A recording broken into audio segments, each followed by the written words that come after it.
नमस्कार बच्चों, आज हम करने वाले हैं आरोह की किताब से कविता आओ मिलकर बचाएं, और इसे लिखने वाली हैं निर्मला पुतुल।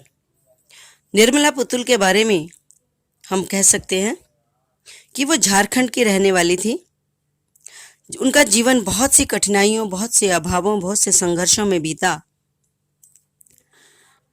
और समाज के उतार चढ़ावों को देखते हुए उन्होंने जो कुछ भी अपने समाज की भलाई के लिए, लोगों की भलाई के लिए जो उन्हें सही लगा, उन्होंने इस कविता में व्यक्त किया है।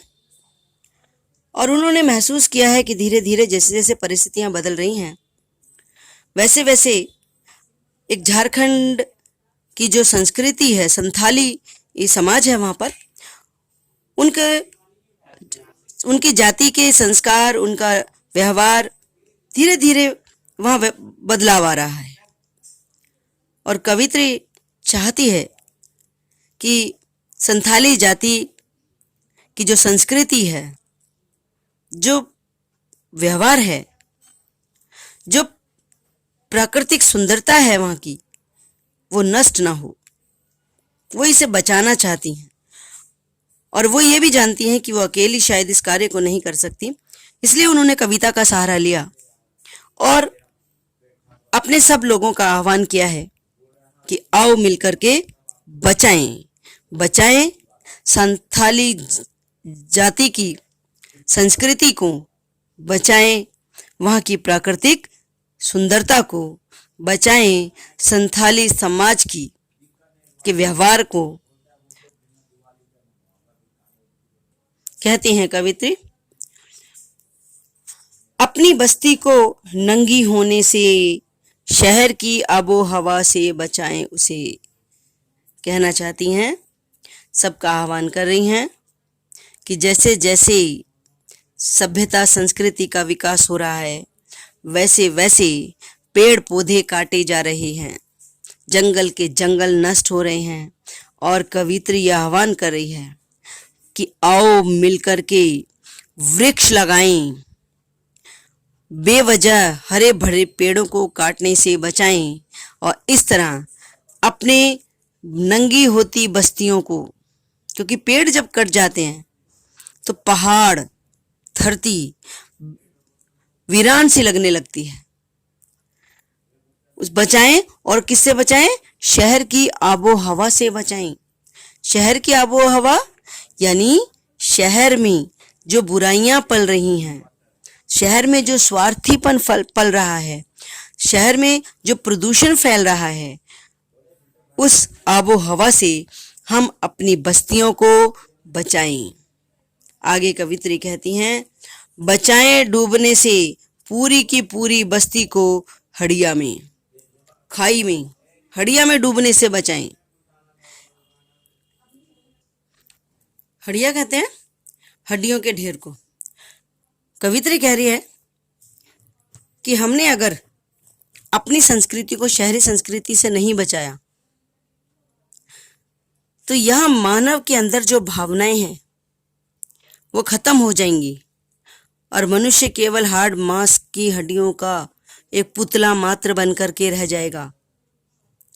यानी शहरी आबो हवा से, शहरी संस्कृति से हम अपने संस्कृति को, अपने व्यवहार को बचाएं। आगे कवित्री कहती है, अपने चेहरे पर संथाल परगना की माटी का रंग, भाषा में झारखंडीपन हम ये भी बचाएं। यानी संथाल क्षेत्र की जो माटी के रंग का मतलब है वहां की जो जीवन शैली है, यहाँ की जो भाषा है, जो यहाँ की संस्कृति है, हम उसे अपने जीवन में उतारें, अपने चेहरों पर माटी का रंग लें। यानी उस जीवन शैली को हम अपनाएं और वहाँ की जो भाषा है उसको भी अपनाएं, उसकी जीवन शैली को भी अपनाएं और अपने आप को शहरी प्रभाव से बचाकर रखें। आगे कहती हैं कवित्री, ठंडी होती दिनचर्या में जीवन की गर्माहट, मन का हरापन, भोलापन दिल का, अक्खड़पन, जुझारूपन भी। यानी कहती हैं कि जैसे जैसे समय बीत रहा है, लोगों का स्वार्थ भी बढ़ता जा रहा है और उस स्वार्थ के वश में वो प्रकृति को नुकसान पहुंचा रहे हैं। कवित्री कहती है कि जो व्यक्ति तो सफल होता है जीवन में वो उत्साह से भर जाता है, लेकिन जिसको सफलता नहीं मिलती है वो निराश। ठंडी होती दिनचर्या का मतलब क्या है कि लोग धीरे धीरे जीवन से निराश होते जा रहे हैं। जीवन जीने की जो गर्माहट है, जो जोश है, जो उत्साह है, आदिवासी लोगों में कम होने लगा है, क्योंकि शायद वो अपनी तुलना शहर के लोगों से करते हैं। जब अपने आप को उनसे नीचा पाते हैं, उनसे कमजोर पाते हैं, तो जीवन को जीने की उनका जो उत्साह है वो कम होने लगा है। ठंडी होती दिनचर्या में जीवन की गर्माहट, मन का हरापन, जीवन जीने की जो उत्साह है वो फिर से क्या करना है, पैदा करना है, ताकि वो अपने पूरी लगन के साथ, पूरी इच्छा के साथ अपने जीवन को जी सकें। भोलापन दिल का, अक्खड़पन, जुझारूपन भी। और क्या बचाना है, अपने भीतर की आग। पिछले हम अभी पढ़ा था, अक्खड़पन बचाना है, क्योंकि जो आदिवासी लोग होते हैं वो किसी बात को लेकर के रुखाई दिखाते हैं, तन से जाते हैं, उसे अक्खड़पन कहते हैं। जुझारूपन कहते हैं जूझने का, यानी संघर्ष करने की जो उनके अंदर एक जोश होता है, एक उत्साह होता है, उसको कहते हैं। और क्या, अपने भीतर की आग, अपने अंदर एक जुनून होता है। कोई काम कर लिया, उस काम को करने का जो जुनून होता है, अपने अंदर की आग को, अपने आत्मसम्मान को। और धनुष की डोरी को, धनुष की डोरी का मतलब क्या है कि जो अस्त्र शस्त्र वो इस्तेमाल में करते हैं, उनको, अपने पूर्वजों से मिले कामकाज को, तीर के नुकीलेपन को, जो जीवन वो जीते आ रहे हैं, जिस तरीके से वो जी रहे हैं, ये सब उन्हें बचाकर रखना है। कुल्हाड़ी की धार, जंगल की ताजा हवा, नदियों की निर्मलता, पहाड़ों का मौन, गीतों की धुन, मिट्टी का सौंधापन, फसलों की लहलहाट, ये सब कुछ हमें बचाकर रखना है। कवित्री कहती हैं कि जरूरत है आज अपने भीतर की आग को बचाने की, अपने आत्मसम्मान को बचाने की। धनुष की डोरी, तीर का नुकीलापन, कुल्हाड़ी की धार, जंगल की, ये जो बातें हैं, ये कहना चाहती हैं कवित्री कि ये हथियार, ये अस्त्र शस्त्र हमारी दिनचर्या के हिस्से हैं। लेकिन जैसे जैसे शहरी प्रभाव पड़ रहा है, वैसे वैसे लोग अपने जो पैतृक कार्य हैं, जो दिनचर्या के कार्य हैं, उनको धीरे धीरे लोग छोड़ते जा रहे हैं, जो कि उनकी पहचान है। और कवित्री चाहती है कि ये पहचान भी हमारी न छूटे। शहरी प्रभाव में आकर के हम अपनी दिनचर्या, दैनिक कार्यों का त्याग न करें।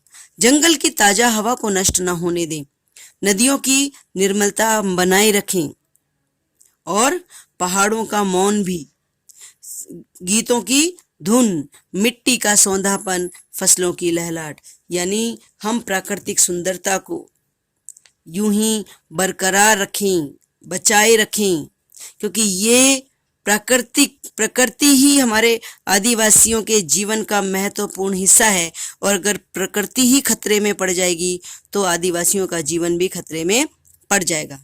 आगे कहती हैं, नाचने के लिए खुला आंगन, गाने के लिए गीत, हंसने के लिए थोड़ी सी खिलखिलाहट, और रोने के लिए मुट्ठी भर एकांत। कहना चाहती हैं कि हमारे संस्कृति में घर के आंगन बहुत खुले खुले होते थे, और जिसमें अक्सर सब मिलजुल करके अपने उत्सवों में मिलजुल करके घर के आंगन में ही गीत गाया करते थे, नृत्य किया करते थे, सब मिलजुल करके हंसते थे, खिलखिलाते थे, और एकांत में अपने दुख भी एक दूसरे से साझा कर लिया करते थे। धीरे धीरे ये आंगन छोटे होते जा रहे हैं। खिलखिलाकर मिलजुल कर हंसने और दुख बांटने की ये संस्कृति धीरे धीरे लुप्त होती जा रही है। हमें इसे लुप्त होने से बचाना है। बच्चों के लिए खेलने के मैदान छोटे होते जा रहे हैं, पशुओं के लिए हरे भरी घास कम होती जा रही है और बूढ़ों के लिए पहाड़ों की शांति भी खत्म होती जा रही है। और हमें ये सब बचाना होगा ताकि हम अपनी संस्कृति और अपने जीवन की शांति को बनाए रख सके। और इस अविश्वास भरे दौर में थोड़ा सा विश्वास, थोड़ी सी उम्मीद, थोड़े से सपने, क्या कहना चाहती है? क्योंकि परिस्थितियां इतनी विषम हो गई हैं, इतने कोई किसी पर विश्वास नहीं करता है, हर किसी को संदेह की दृष्टि से देखता है। तो इस अविश्वास भरे माहौल में हमें क्या बचाना है? थोड़ा सा विश्वास, आत्मविश्वास भी, दूसरों का विश्वास भी बचाना है। थोड़ी सी उम्मीद भी। उम्मीद किस बात की? कि अभी भी बहुत कुछ बचाया जा सकता है। थोड़ी सी सपने, कुछ करने के, कुछ बनने के सपने भी हमें बचाने होंगे। आओ मिलकर बचाएं कि इस दौर में भी बचाने को बहुत कुछ बचा है अब भी हमारे पास। कहना चाहती हैं कि माना कि बहुत कुछ बिगड़ गया है, माना कि बहुत कुछ नष्ट हो गया है और नष्ट होने के कगार पर भी है, लेकिन कवित्री है उम्मीद छोड़ना नहीं चाहती और लोगों को भी ये प्रेरणा दे रही है कि अभी भी बहुत कुछ बचा है, जो हम अभी भी कुछ है जिसकी रक्षा हम कर सकते हैं। प्रयास करें तो अभी भी अपनी संस्कृति को, अपने संस्कारों को, अपने जीवन को, अपनी प्राकृतिक सुंदरता को, अपनी उम्मीदों को, अपने सपनों को अभी भी नष्ट होने से बचाया जा सकता है। और इसके लिए वो सबका आह्वान करती है, आओ मिलकर बचाएं। ठीक है।